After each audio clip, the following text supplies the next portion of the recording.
শুরু এখানে।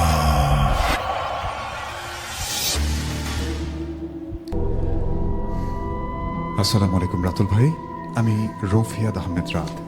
আজকে আমি যে ঘটনাটি লিখছি সেটি মারুফ ভাইয়ের থেকে শোনা।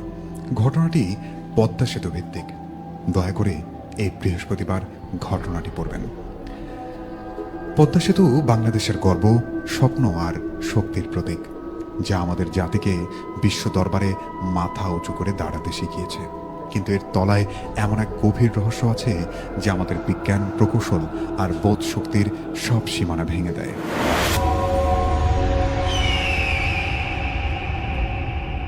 আমি ইঞ্জিনিয়ার আরিফ হাসান, সেই রহস্যের সাক্ষী। আমার এই কথাগুলো বলতেই হয়তো এক নীরব জবানবন্দি, কারণ আমার কথা কেউ হয়তোবা বিশ্বাস করবে না। একজন প্রকৌশলী হিসেবে আমার কাজ ছিল এই সেতুর সাবস্ট্রাকচার মনিটরিং সিস্টেমে। আমরা শুধু সেতুর স্বাস্থ্য দেখতাম না, পদ্মা নদীর পানির নিচে প্রতিটি স্পন্দন, স্রোতের ধরন আর ইলেকট্রোম্যাগনেটিক প্রতিফলন বিশ্লেষণ করতাম। আমরা টিমে ছিলাম 5 জন। আমি, প্রজেক্ট প্রধান doctor Mahbub, operator Nurul, junior engineer Tania আর টেকনিক্যাল সুপারভাইজার কামাল ভাই। আমরা ছিলাম পর্দার আড়ালের মানুষ, যারা জানতাম এই সেতুর শুধু কংক্রিট আর স্টিলের স্তম্ভের ওপর দাঁড়িয়ে নেই, দাঁড়িয়ে আছে এক প্রাচীন অচেনা শক্তির নিঃশ্বাসের ওপর। সময়টা 2024 সালের ডিসেম্বরের শেষ দিক। শীতের রাতগুলোতে পদ্মা অদ্ভুত শান্ত থাকত, যেন বিশাল একটা কালো মখমলের চাদরের বিছানো হয়েছে দিগন্ত জুড়ে। নদীর এই নীরবতা ছিল ভয়ঙ্কর, যেন এক বিশাল দানব নিঃশব্দে ঘুমাচ্ছে, শুধু চোখ খোলার অপেক্ষা। সেই নীরবতা ভেঙেছিল আমাদের সিস্টেমে আসা কিছু অস্বাভাবিক সংকেত। ডিসেম্বরের 18 তারিখ প্রথম অস্বাভাবিক সংকেত ধরা পড়ল। রাত তখন প্রায় 2:30। কনকনে ঠান্ডা হাওয়া বইছে বাইরে। আমাদের অত্যাধুনিক সোনার রিডার একটা সিগন্যাল একটানা দিতে শুরু করলো। রিডিং অনুযায়ী সেতুর 17 নম্বর পিলারের ঠিক নিচে অতিরিক্ত একটা ছায়া কাঠামো আছে। সিস্টেম লগে হয়েছিল অজানা একটা প্রতিফলন শনাক্ত, যেটার গভীরতা 23.4 মিটার, গঠন ধাতব নয়, অতি ঘন পদার্থ। পদ্মা সেতুর 41টি পিলার, কোনো অতিরিক্ত পিলার থাকার কথা নয়। আমরা প্রথমে ধরে নিয়েছিলাম নদীর তলায় জমে থাকা বিশাল বালের স্তূপ অথবা সোনার ওয়েভের কোনো সাধারণ ত্রুটি, কিন্তু রিডিংয়ের প্যাটার্ন ছিল জ্যামিতিকভাবে সুনির্দিষ্ট এবং সবচেয়ে অস্বাভাবিক, রিডিং বারবার একই জায়গায় থামছিল, 17 নম্বর পিলারে, প্রতি রাতে একই সময়। এটা যদি বালি হতো তবে স্রোতের সঙ্গে হয়তোবা তার অবস্থান পাল্টানোর কথা। ডক্টর মাহবুব কিছুটা বিচলিত হলেও আমাদের শান্ত থাকার নির্দেশ দিলেন। তিনি শুধু বললেন, এটা কোনো পরিত্যক্ত ড্রিলিং প্ল্যাটফর্ম হতে পারে, কিন্তু এর গভীরতা অনেক বেশি। পরদিন দুপুরে আমরা সিদ্ধান্ত নিলাম রহস্যের গভীরে যেতে হবে। নটিলাস 4 এই নামে আমাদের একটা রোবোটিক ড্রোন ছিল, সেটিকে নামানো হলো। এটি ছিল অত্যাধুনিক night vision camera, pressure sensor এবং ডেপথ রেকর্ডার সজ্জিত। আমি আর নুরুল কন্ট্রোল রুমে বসে সরাসরি ফুটেজ দেখছিলাম। ড্রোন ধীরে ধীরে নামতে শুরু করলো। মনিটরে ভেসে আসছে বাদামি রঙের ঘোলা জল। প্রথম কয়েক মিনিটে সবকিছু স্বাভাবিক, কাদা, পাথর আর মাছের আনাগোনা, এমনকি ভেসে আসা 2-1টা প্লাস্টিক ব্যাগও। ঠিক 23 মিটার গভীরে পৌঁছে ক্যামেরার ফোকাস যখন স্থির হলো, আমাদের দুজনের নিঃশ্বাস তখন ভারী হয়ে আসলো। আমরা যেন নিঃশ্বাস নিতে ভুলে গেলাম। ধাতবের মতো একটি মসৃণ পৃষ্ঠ। নুরুল ফিসফিস করে বলল, পুরোনো ড্রিলিং মেশিনের অংশ। স্যার, আপনি কি বলেন? আমি জুম করলাম। না, এটা কোনো মেশিনের অংশ নয়। মসৃণ, শীতল ধাতুর উপরে খোদাই করা একটি মানুষের হাতের ছাপ। কাদায় পড়া ছাপ নয়, যেন শক্ত পাথরে ঘষে বানানো মানুষের হাতের ছাপ। প্রাচীন, শুষ্ক, তবু যেন জীবন্ত। এর পাশে কয়েকটি অদ্ভুত অক্ষর, হিন্দি আর ফার্সি অক্ষরের মাঝামাঝি কিছু, যার কোনো অর্থ আমাদের জানা ছিল না রাতুল ভাই। ঠিক তখনই মনিটরে সব গোলমাল হয়ে গেল। ড্রোনটা যেন একটা তীব্র ঝাঁকুনি দিয়ে ঝাপসা হয়ে গেল। কন্ট্রোল প্যানেল কাঁপছে আর মনিটরের ছবিগুলো বন্ধ হয়ে গেল। মাত্র 3 সেকেন্ডের ভিডিও সংরক্ষিত ছিল আমাদের কাছে। পরে যখন ফুটেজটা স্লো মোশন করা হলো, আমাদের সবার গা শিউরে উঠল। শেষ ফ্রেমে ড্রোনের কাছে প্রতিফলিত হচ্ছিল 4টি মানুষের মুখ, আমি, মাহবুব স্যার, নুরুল আর তানিয়া। কিন্তু সে সময় তানিয়া তো অফিসে ছিল না, সে ছিল ঢাকা বিশ্ববিদ্যালয়ের অনলাইন একটা লেকচারে। 4 নম্বর মুখটা কার ছিল তাহলে? সেই রাতে নুরুল বাসায় ফেরেনি। পরদিন সকালে জানতে পারলাম ওর মরদেহ পাওয়া গেছে নিজ ঘরের বাথরুমে বালতির পানিতে মুখ ডোবানো অবস্থায়। ডাক্তার রিপোর্ট দিল অ্যাক্সিডেন্টাল ড্রাউনিং, দুর্ঘটনাজনিত কারণে জলে ডোবা। কিন্তু ওর ল্যাপটপে পাওয়া গেল একটা ভিডিও। সেই ভিডিওতে দেখা যায় নুরুল বাথরুমের আয়নার সামনে দাঁড়িয়ে, ওর চোখ দুটো অস্বাভাবিকভাবে উজ্জ্বল, আর সে যেন নিজের মুখের দিকে তাকিয়ে আছে আর হাসছে, কাঁদছে আর বিড়বিড় করে বলছে, ওটা আমার চোখ না, ওই চোখটা নদীর নিচে রয়ে গেছে। সে এখন আমার ভেতর থেকে দেখছে, আমার ভেতর দিয়ে। ভিডিওর একেবারে শেষে এসে মাথা তুলতেই ক্যামেরায় এক মুহূর্তের জন্য দেখা যায় তার পেছনের আয়নায় একটি ছায়া দাঁড়িয়ে আছে, ঠিক মানুষের আকারের মতো, কিন্তু কোনো মুখ নেই, জলের মতো নড়ছে, কেবলই একটা প্রতিফলন, যার কোনো উৎস নেই, যার কোনো মুখ নেই। আমি জানি ওটা সেই 17 নম্বরের পিলারের নিচে সেই ছায়া কাঠামোটা। নুরুলের মৃত্যুর পর প্রজেক্টের সব রেকর্ড হঠাৎ করে ক্লাসিফাইড ট্যাগে চলে গেল, সরকারি সিলমোহর। আমাদের ফাইলগুলোকে লক করা হলো, এমনকি আমাদের নিজেদের ডেটাতেও ঢুকতে পারছিলাম না আমরা। ডক্টর মেহবুব পাথরের মতো চুপচাপ হয়ে গেলেন। তিনি শুধু একবার বললেন, সরকারি নির্দেশ এসেছে, এই অঞ্চলে এখন কাজ বন্ধ। এমন কিছু নাকি পাওয়া গেছে যা জনসমক্ষে আনলে শুধু আতঙ্কের সৃষ্টি হবে, এর থেকে ভালো কিছু হবে না। তা নিয়ে এতটাই ভয় পেয়েছিল সে সঙ্গে সঙ্গে চাকরি ছেড়ে দিল। কিন্তু আমি যেতে পারিনি। আমি জানতাম ওখানে যা কিছু আছে তা শুধুমাত্র প্রকৌশলগত অস্বাভাবিকতা নয়, এটা ছিল প্রাগৈতিহাসিক মানব অজ্ঞাত কোনো এক সত্য ঘটনা। আমি গোপনে সার্ভারের র ফুটেজটা ডাউনলোড করলাম। এক ফ্রেমে, যা সম্ভবত ড্রোনের শেষ আলোর ঝলকানি, দেখা যায় 17 নম্বরের পিলারের নিচে একটা মুখ ভেসে উঠেছে, মানুষের মুখ, কিন্তু বিকৃত, যেন পানির প্রতিফলনে গলে যাচ্ছে। সবচেয়ে ভয়ঙ্কর ব্যাপার, চোখ দুটো ছিল আমার মতো, একদম হুবহু আমার মতো, আমার চোখের মতো দেখতে।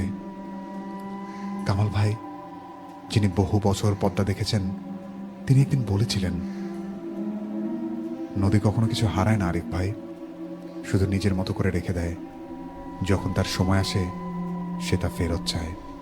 আমি তখন তার কথা কোনো মানে বুঝিনি, কিন্তু সেই রাতে যখন অফিসে একা বসে মনিটরে সেই বিকৃত আমার মতো দেখতে মুখের ফুটেজ দেখছিলাম, হঠাৎ স্পিকারে একটা শব্দ শুরু হলো, মৃদু টানা একটা শ্বাসের মতো। তার কণ্ঠ, যা শোষ বাতাসের মতো, আমার কাছে চলে এলো। সেটা এভাবে বলছে, তুমি আমার ছায়া নিয়ে এসেছ, এবার আমি তোমার সব কিছু কেড়ে নেব।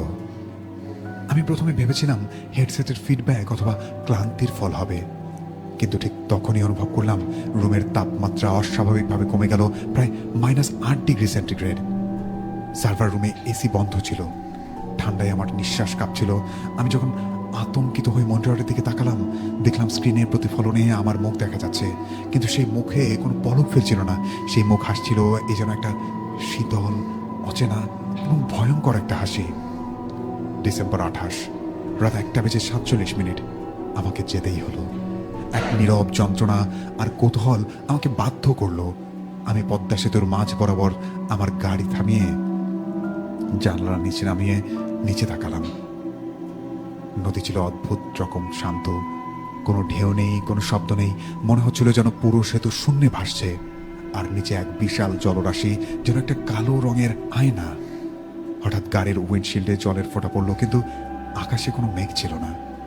আমি হাত বাড়িয়ে মুছতেই দেখলাম কাচের ওপরে আমার প্রতিফলন তাকিয়ে আছে, আমার নিজের মুখ, কিন্তু ঠোঁটে একটা শীতল, ভয়ঙ্কর রকমের হাসি।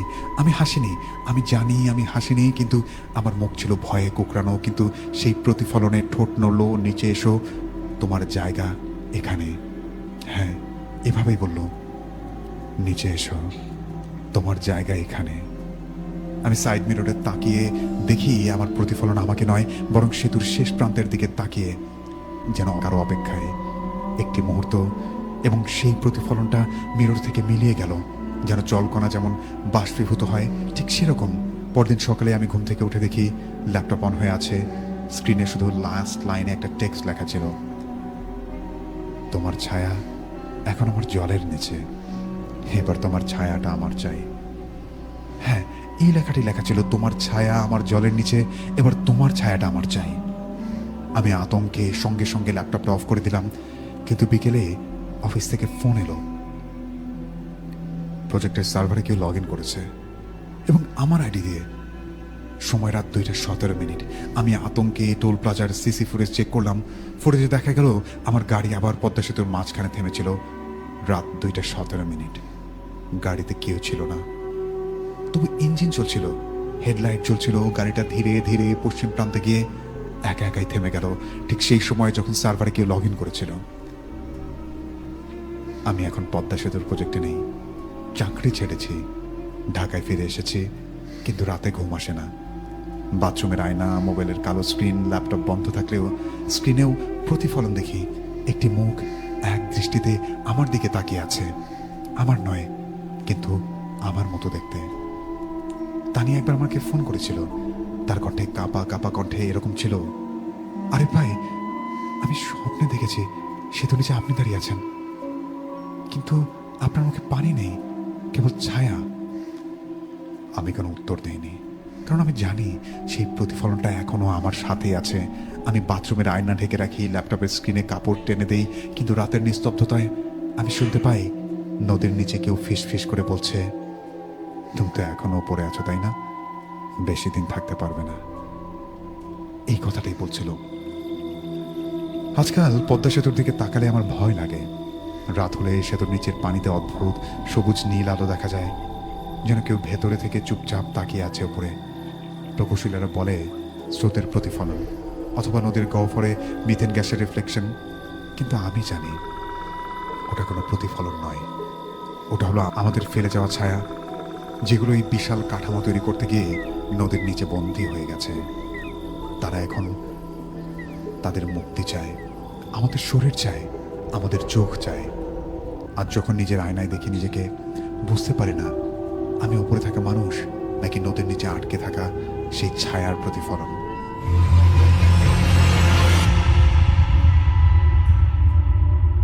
এই বলে উনি ওনার ঘটনাটি শেয়ার করেছেন এবং তারপর ওনার নাম লিখেছেন রফিয়াদ আহমেদ রাদ। আমাদেরকে এই ঘটনাটি পাঠিয়েছিলেন। প্রিয় লিসনার, যারা শুনছিলেন, অদ্ভুত একটা ঘটনা ছিল, জানি না কতটুকু সত্য, তারপরও উনি যেহেতু আমাদের সাথে শেয়ার করেছেন এবং সত্যতা নিশ্চিত করেছেন, সেই জন্য আমি ঘটনাটি প্রচার করলাম। তো আপনাদের কার কাছে কেমন লেগেছে আমাদেরকে জানিয়ে দিতে পারেন। এই মুহূর্তে যারা যারা যুক্ত হচ্ছেন বা যুক্ত হয়েছেন, আমি তাদের কথাবার্তাগুলো চলে যেতে চাই এবং তারপরে চলে যাবো আবারও আমাদের স্টুডিওতে আছেন শিহাব ভাই, তার কাছে আমরা ঘটনা শুনবো। আমাদের সাথে লিখেছিলেন এসকে সজীব, আচ্ছা লিখেছিলেন আমাদেরকে কষ্টের ফেরোলা SM শাহিন হাসান, আমি শুনছি ভাটপাড়া থেকে। HD লিওন ছিলেন স্টুডিওতে গিয়ে ঘটনা শেয়ার করতে চাই। HD লিওন, আপনাকে একটু আগেও বলেছি, আবারও বলছি, আপনি অবশ্যই আমাদেরকে ফোন করুন এই মুহূর্তে 01713484465 এই নাম্বারে। আমাদের সাথে ছিলেন ফজল রাব্বি, একটু ভয়ের গল্প শুনতে চেয়েছেন। আচ্ছা,